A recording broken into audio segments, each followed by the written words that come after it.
Doctor Mohammad Yunus সরকারকে ৫ বছর ক্ষমতায় রাখার জন্য রাজু ভাস্কর্যের সামনে ৫ যুবক অমরণ অনশন করেছেন।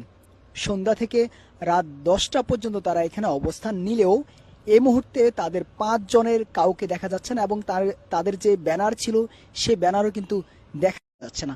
দর্শক, এই মুহূর্তে আপনাদের সঙ্গে সরাসরি যুক্ত রয়েছি কালের কণ্ঠের অফিসিয়াল ফেসবুক পেজে। আপনাদের সঙ্গে রয়েছি আমি মিরাজউদ্দিন।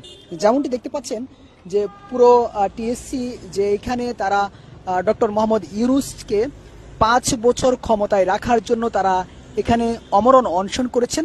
সেই অমরণ অনশনে ৫ জনের মধ্যে তাদের একজনকেও কিন্তু এই মুহূর্তে দেখা যাচ্ছে না এবং তাদের যে ব্যানার ছিল সে ব্যানারটিও কিন্তু নেই এবং তাদের যে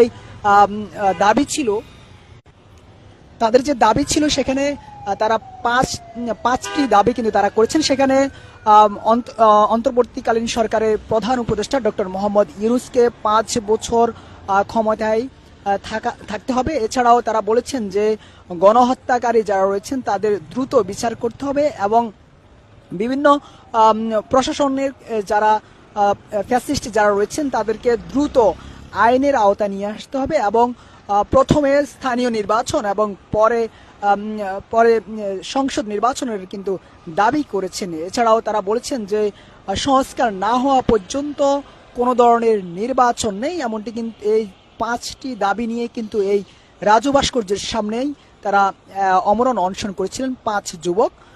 তবে আমরা সন্ধ্যা থেকে রাত ১০টা কিংবা ১০:৩০ এরকম পর্যন্ত তাদেরকে রাজু ভাস্কর্যের সামনে দেখলেও এই মুহূর্তে তাদের ৫ জনের কাউকে কিন্তু আমরা দেখতে পাচ্ছি না। পুরো টিএসসি রাজু ভাস্কর্যের সামনে কিন্তু পুরো খালি রয়েছে এবং তারা যে ব্যানার লাগিয়েছিল সে দুটি বাঁশ কিন্তু এখন পর্যন্ত সোজা দাঁড়িয়ে আছে এবং তাদের ৫ জনের মধ্যে কাউকে এই মুহূর্তে দেখা যাচ্ছে না। দর্শক, আপনারা কে কোথায় থেকে আমাদের সঙ্গে যুক্ত আছেন জানাতে পারেন কমেন্ট বক্স।